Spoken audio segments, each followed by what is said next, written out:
The slave went free, stood a brief moment in the sun, then moved back again towards slavery.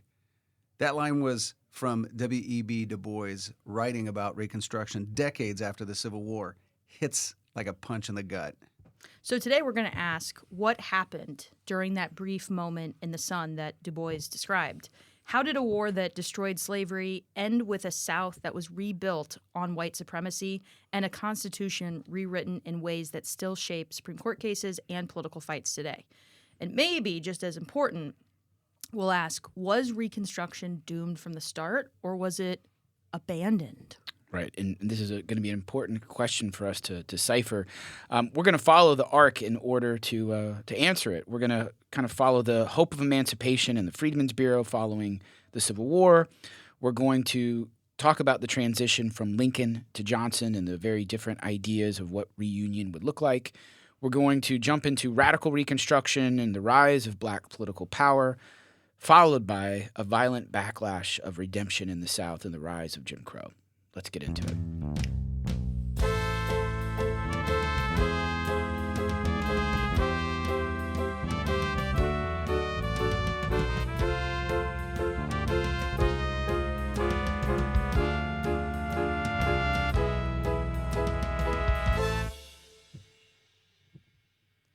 So before we get into it, I was going to say, sorry I cut you off, Garrison, with the music. It's because I'm so excited because this is our, all together now, 40th episode! Whoa, whoa, whoa, whoa! Who would have thought? 40, yeah. 40, yeah. So many episodes. 38 plus 2 is 40. 28 like to plus do 12 math. is 40. 10 plus 30 I'm is 40. 40. I'm 40. Oh, my that's gosh. right. How about that? No, I a am, lot of people would have thought I am not. much lower than that, but yeah. Miss Keltner and I are not 40, No. Nope. but we're almost the same age, really. Sorry, I'm taking out my earrings. Oh, well. It's the earphones are But yeah, really hurting me. I guess we really need to say thanks to our always slowly but surely, steadily growing audience. Thanks for listening, because we wouldn't keep making these if we didn't have a pretty nice little audience out there. The They're demand. the reason. Yeah. They're the reason. The demand is huge. I think when- Huge. when we made the first few of these, we thought like, well, we'll see. And look Yeah. at us now. We're Look at almost to a year of A Push for All, which is Oh my really gosh. exciting. I think Yeah. we'll be there at January, end of January-ish. Yeah, and Yeah. we're going to have Beginning to of kind of February? think about, We should have a party. Yeah. yeah, we can do that. We should have a Push for All 1 year anniversary party. Yeah. Yeah. We'll have to, and we have to think, what are we going to, well, we'll talk about it. We'll figure Yeah, out we have a what lot to celebrate. You know, are we going to do like a video podcast maybe Yeah. sometime soon? Uh, Because we're good-looking people, and we that's need true. to put that out there. There's so. talks of us doing a video review for the first semester. Oh yeah, if people Yeah. not just our students, but probably people across the nation Yeah. are looking to us for help on their Oh, yeah. semester exam And I in guess APUS. How would we upload it? Would it be like in I think pieces we- on Instagram? Oh no, I think it's more of a YouTube thing, and then I think we publicize it on Instagram. Okay. Sounds like you guys got this figured out. And okay. obviously, Spotify Wrapped just came out, and we got. I mean, it was an overwhelming amount of DMs Too that many. we were everybody's number one Boom. podcast. Huge. So good. Just thousands and thousands of hours listened Yeah. by people. Yeah. So a lot Time to celebrate. time not wasted No. at all. No. So- So yeah, way to go. Us. Yeah, way to go us. Yeah. Yeah. So, 40. but listen, we're not here for us. We're No, here for never. you guys. And so let's We're get not back here into for us. to We're the here for meat, all. the meat A of the push issue. for all. Exactly. So, so here's a basic question: the Civil War ends. 4 million enslaved people are suddenly free. What is that going to actually look like on the ground? Yeah, it's like, what now? Freedom, now what? Right? So because you're free, it sounds great. But in the post-war South, freedom with no land, no money, and also a lot of hostile white neighbors who were fighting to the death to keep you in bondage, that can feel pretty shaky. Right. And so we have a lot of formerly enslaved people with a pretty simple, but yet at the same time radical dream to own land. We know that land ownership, property ownership in the South is really critical. And without it, you're going to struggle because the South is so agriculturally based. There's not a lot of other opportunities.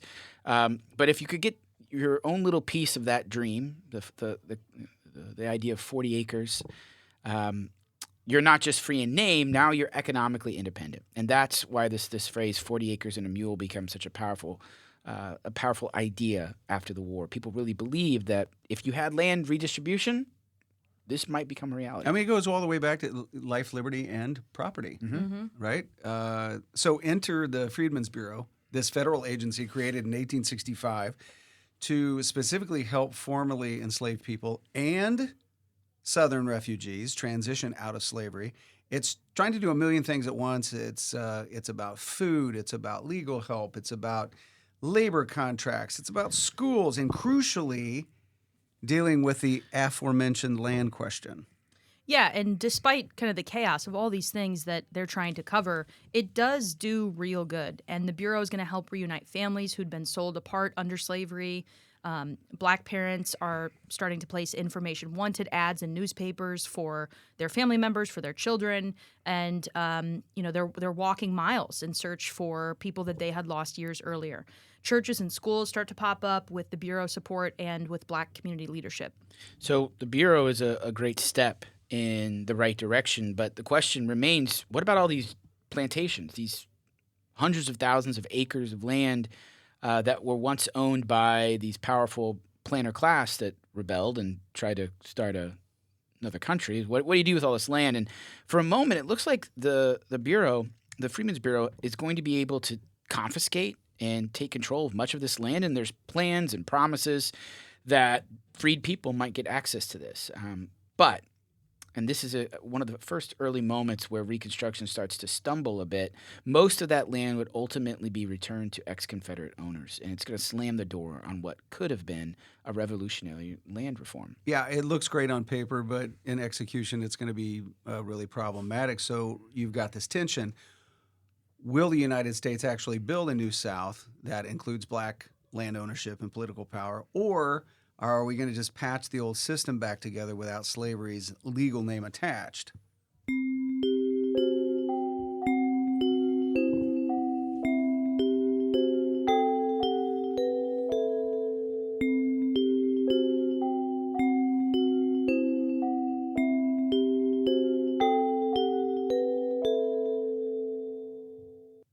Okay, so let's start with Lincoln, because even before the war is over, he's thinking, because he's Lincoln. Lincoln thinking. Lincoln is a thinking. You know, he's not stinking. Nope. But he's thinking Lincoln. How do we do this? How do we get the band back together, so to speak? Yeah, and Lincoln early on was putting together this idea he called the 10% plan. It was lenient in that it basically said once 10% of a state's 1860 voters swear loyalty to the Union and accept emancipation, that the state could basically create a new government and come back into the Union. Lincoln's idea is basically, let's bring the South back in quickly. There's no need to humiliate, because ultimately we need to create a peace that we can move forward with. And he really means that, the kind of letting them off easy, which a lot of people were very much against Lincoln for. And he's not going to hunt down every Confederate soldier as a traitor. He makes that very clear. The priority for him is going to be reunion and ending the bloodshed. And there's no better quote than what he says in his second inaugural address, with malice toward none and charity for all. Mm-hmm. He's really speaking to all of those who have rebelled, like, come home, come home. And of course, this is what I think we know that he's not going to make it. Wait, what? Yeah, he's going to be assassinated. Oh. Had he lived, spoiler alert. I don't know if he would be considered the hero that he is today, just because I think Reconstruction, we see how messy it's going to get, and it would have been the same way under his leadership. And, I don't know. That's a good what if. You know what? Yeah, what that if? exact question came up in my B5 class today, and it was a great Did you tell question. him to shut up and get back to it's like reading the book? hey, this is Lincoln here, and we put him on a pedestal, and he's assassinated. But the kid's question was, would Reconstruction have gone better or worse had he not been assassinated? And it was a great question. I tend to think that it would have gone much better because although Lincoln had some conflict with Congress, he was Lincoln. And so he, I think, would have been able to navigate this tricky tightrope of how lenient should we be the Confederates, and also how much force do we use to make sure we get results. Now, I think the reason it would have been more successful is because Johnson, as we're going to talk about, ends up coming in like a bull in a china shop and just destroying a fragile system. And does not have that level of I want to say Lincoln's magnanimity. His magnanimity. magnanimity. Yeah, he doesn't His have gravitas. that. And I think, that's really important for someone in such a perilous position as a leader. Right. Yeah, I agreed. But not everybody in the North is okay with Lincoln's plan. I mean, think about this. You talk about quintessentially lenient. 10%? Are you kidding me? I've never been a fan of the 10%. Never. Oh, really? No, I never have been. I think Lincoln understood that if somebody's already down on the ground and you keep kicking them, don't be surprised that when they do get up, they come up swinging. And that's the difference between Lincoln and I. Wow. And Two Illinoisans at odds. But I just the numbers. I'm like, I'm how going about to keep 50%? kicking. That means just like if only half of the people agree. Well, we're going to to get be to loyal. the 50%. Well, I know that. Right. But whatever. So here's the radical Republicans, man. Folks like Thaddeus Stevens and Charles Sumner, for them, the war is about transforming the South, not just gluing the Union back together. Yeah, so these radical Republicans, we should probably explain. At last students like, wait, like Republicans today, and Democrats. This is the beginning of our modern party system, but there's a lot of ground between here and there to cover, and there's a lot of movement and shifting and transitioning. So when we say radical Republicans, it might make more sense to say Northern politicians who had radically supported abolition and a war of freedom, and they're the ones who most badly want to see the South have to kind of kneel. From the beginning. And Lincoln, that's not Lincoln. We've talked about what Lincoln was more preserving the Union, came to this conclusion over time after experiences in the war that slavery that slavery should not only not be expanded, kind of double negatives, but also cease to exist. Right. And so these radical Republicans, in some ways, they want blood. They want guarantees. Revenge. Yeah, and they want this spelled out that, look, we fought this war for emancipation. We want rights for the freed people of the South, and we want punishment, or at the very least, like pretty strict reforms on former Confederates. My rats. My rats. Time for my rats. Rats. Their answer to Lincoln is like, you're too lenient here. We're going to put forward this Wade Davis bill, which demands that a majority of white male citizens in former Confederate states swear an ironclad oath that they never supported the Confederacy. And, I mean, that's a pretty big ask. It's weird.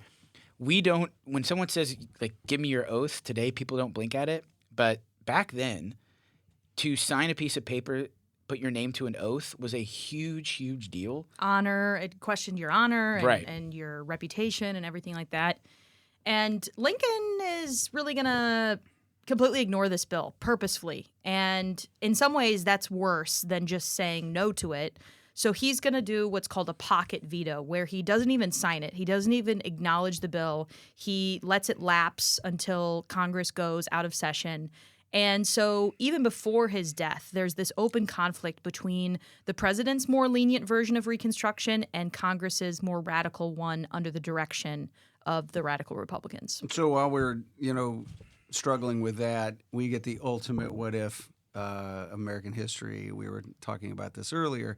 April 14th, 1865, 5 days after the surrender at Appomattox. Lincoln is assassinated by John Wilkes Booth at Ford's Theater as part of a wider conspiracy targeting top Union leaders. And that's why I don't go to the theater. Really? Actually, I love the theater. What was And it? I've been to Ford's Theater where he No, gets... I have as too. well. My gosh, did you get to go in that hallway where you yeah. can see into the box. I think so. Yeah. Just I think such that was part a of the tour. I don't remember that seeing spooked Into me. the Box, though. Maybe I got the short tour. That or sounds something. like you weren't special enough. That was spooky, though. Okay. Yeah, it's a pretty crazy story. And you know what? Maybe in a future episode we'll dive into the conspiracy behind the Lincoln assassination. But suffice it to say that John Wilkes Booth is a Southern sympathizer. He is horrified by Lincoln's plans of Reconstruction, and he is, as a famous actor, he has access to Lincoln's booth, and he exacts his Booth? own. Yep. Oh, Yep. look at that. He exacts his own personal Booth in the revenge. booth. But really, Box? His booth. yeah, his box. His box. Yeah, I said box. You said booth. I don't think so. I think Yeah, I no, think you said We'll that. play it back. Nah, no need. It's okay. No need. They both start with B. Yeah. Let's just leave it at that. Okay. So it's hard to really overstate what this does to Lincoln's. Obviously, Lincoln's plans for Reconstruction are gone. But not only that, the one person who sort of was seen as having enough influence to maybe control this thing and spearhead it in the right direction, at that moment, it all starts to fall apart. The pragmatic approach to Reconstruction dies, and then we're left with his vice president, Andrew Johnson. Sad music for Lincoln's death.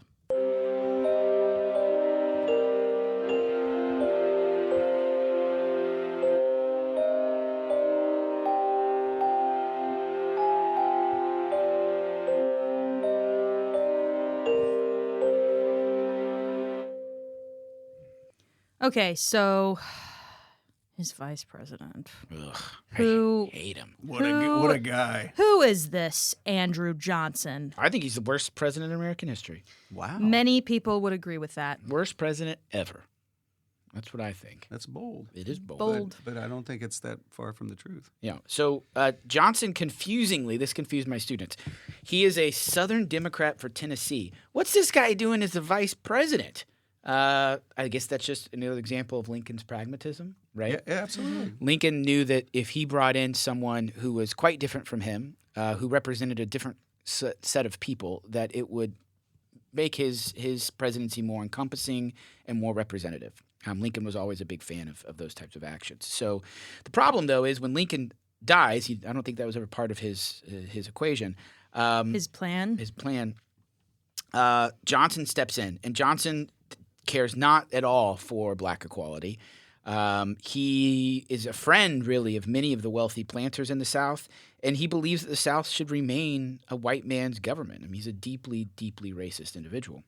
Yeah, and I always thought of Johnson as like, yeah, okay, Southern sympathizer, but he kind of, I thought he kind of detested the wealthiest, the planter elite, maybe. I think that's true. And I think when he gets into office, he thinks to himself, oh, well, now I'm the leader of all of this, right? Yeah. So as much as I've resented these very wealthy planters, because he was a tailor, mind you, of clothes, right? Yeah. Yeah, he was. I think that I bet he sucked as a tailor. now so he's bad. like, well, I can have all of this power and, maybe I'll be benevolent to all of these people who I used to be jealous of, and then they'll sort of, welcome me into the club. And he doesn't even like the word Reconstruction. He prefers restoration. What?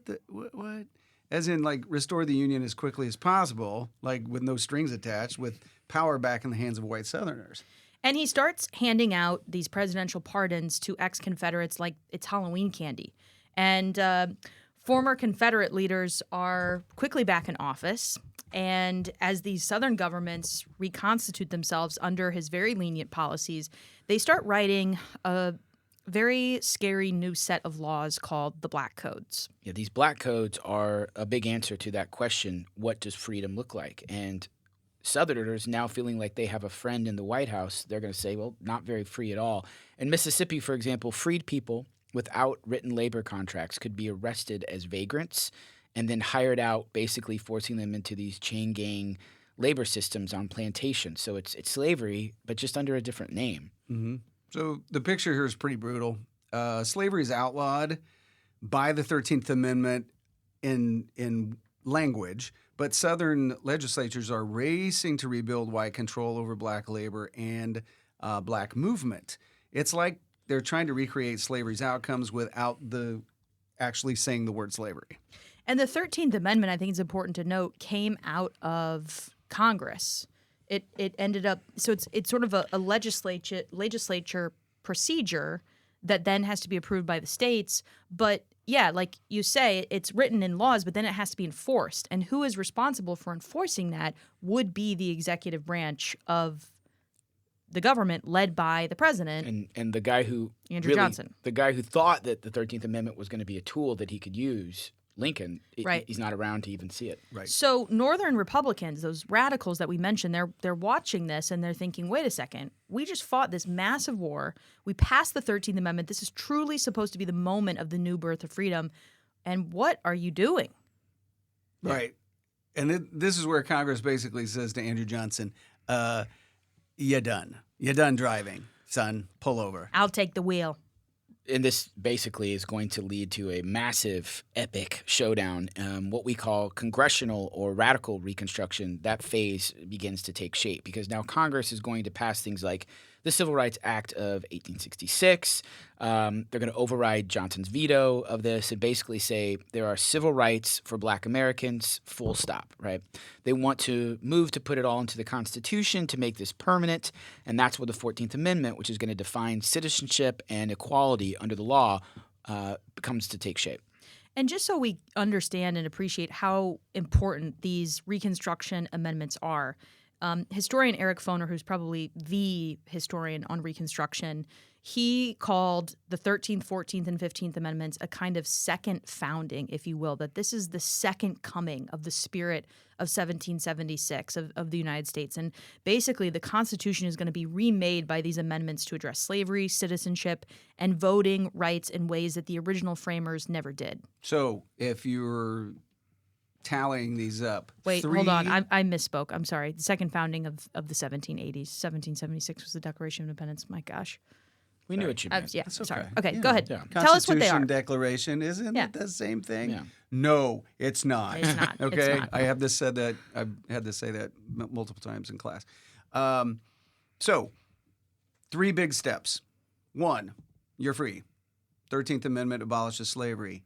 2, you're a citizen. Birthright citizenship. Anybody that is born in the United States is automatically a citizen, and that means that you enjoy equal protection under the law. 3rd step, 15th Amendment prohibits denying the vote on the basis of race, color, or previous condition of servitude. Although we should quickly point out that this did not include women. No. No. And that's going to be an issue that we'll delve into in not too distant of an episode. So again, as Ms. Keltner said, you have to. It's one thing to write this all down on paper, but then you have to actually enforce it. And so that's where Congress starts passing the Reconstruction Acts. They divide the South into military districts. They're going to require new state constitutions and say, if you want to be back into the Union and enjoy all the benefits of being a state, you're going to have to ratify the 14th Amendment. You're going to have to follow up on the 15th Amendment and extend voting rights to Black men, and we're going to make sure that there are plenty of soldiers holding bayonets standing behind you to make sure you go along with all this. And Johnson is going to fight this at every step. He is going to veto all the bills that the radicals pass. He's going to give inflammatory speeches. He's going to openly trash talk Congress. And that is eventually going to lead to his impeachment. Now, impeachment is when charges are brought against a president. Preach. Okay? It does not mean removal from office. So let's just keep that in mind. Did you say preach or peach? I said preach to rhyme with peach. Yeah. So Everybody gets this confused. Yes. So the House of Representatives under the Constitution is responsible for bringing charges of impeachment against a president, and then in the Senate is where the trial takes place. And he actually survives the Senate impeachment vote by 1 vote. So he stays in office, but politically he's totally finished and ruined. Who was that 1 vote? Yeah, no kidding. I want to know. There's actually there's a great article that I've read about this, praising that 1 vote, because we didn't really give the backstory about his impeachment, but it was over the appointment of a executive official, and I think it was over Edwin. No, it was over It was Stanton. Stanton. Yeah, it was Yeah, Stanton. the Secretary Edwin of War, Stanton. Yeah. and the radical Republicans impeached him over politics, Yeah, not there was over no real laws. Oh, No. it was a total setup. And Yeah. and we don't want that. I mean, as much as we don't like Andrew Johnson, we don't want to delve into a system where people are impeached just for Without cause. without cause. Right. Right. So what you're saying is for somebody to get impeached, they'd have to do something pretty cause-worthy. I think for the safety of our system, yeah, that's to impeach preferred. is one thing. To find guilty To takes. impeach? Yes. Oh, not to impeach. So the big picture is this. Congressional Republicans wrest control of Reconstruction away from the president, who survived removal, but he was impeached, who wants restoration, and they try to build a new biracial democracy in the South, at least for a time.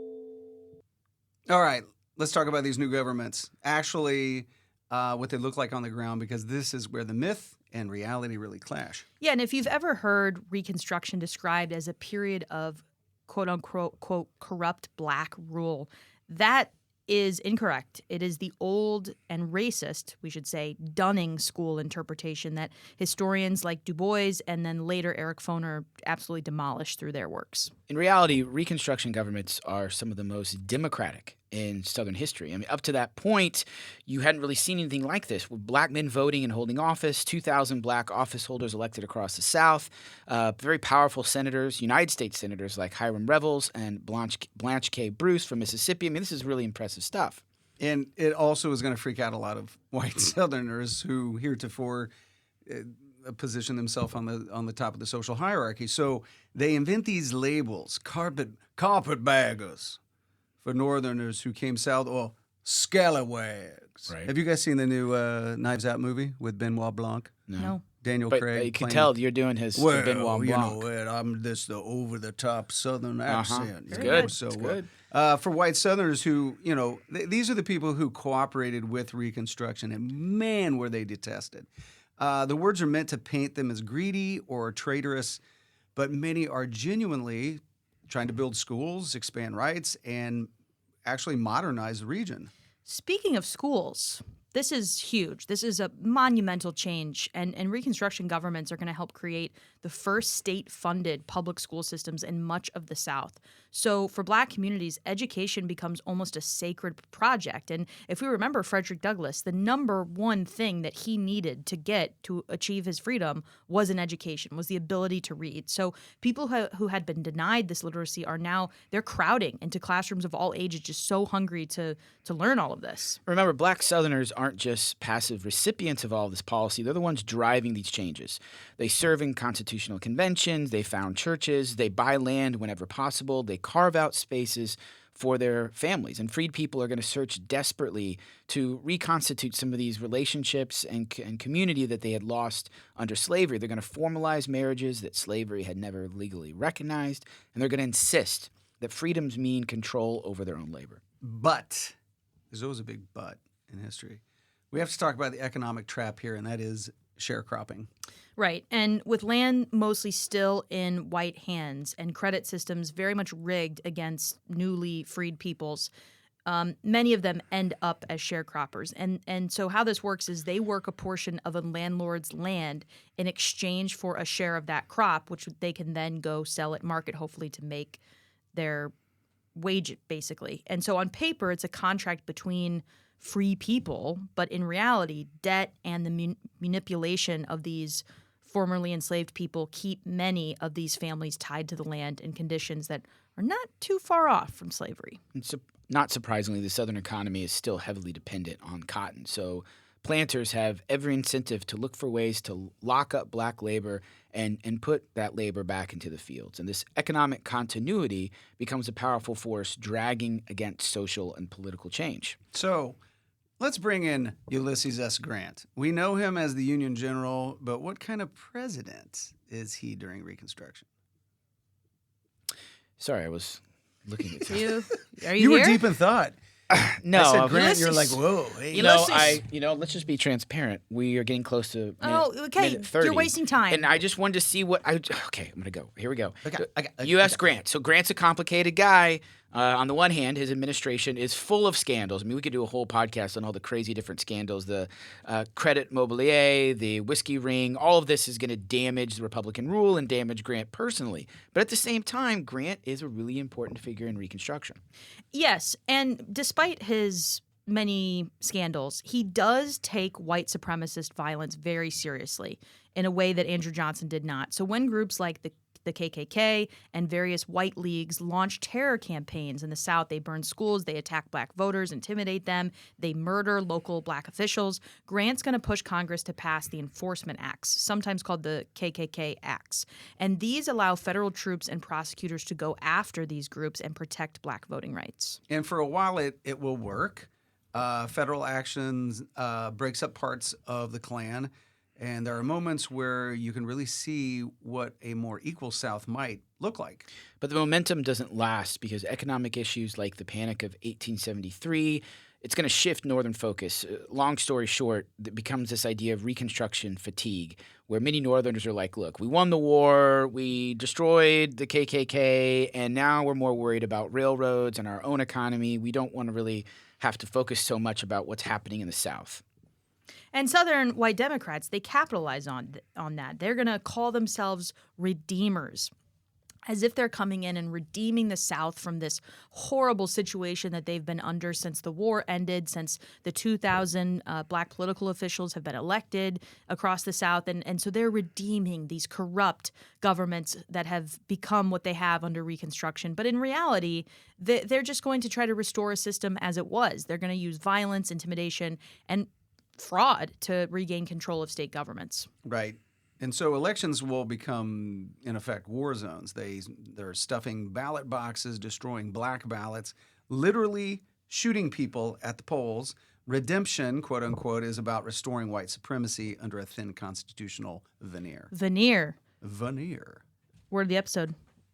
Veneer. Look it up if you don't know what it means. So how is this whole era going to officially end then? All right, it's a very long story, but we're going to give you a short answer. Compromise of 1877. So Bam. Another compromise. We get another one here. 1876 presidential election. We've got, everyone knows Rutherford B. Hayes. Rutherford, you guys say, Rutherford B. Hayes. And going up against Democrat Samuel Tilden. It's a super close election. As we talked about, the North is kind of starting to get fatigue with the whole Reconstruction topic.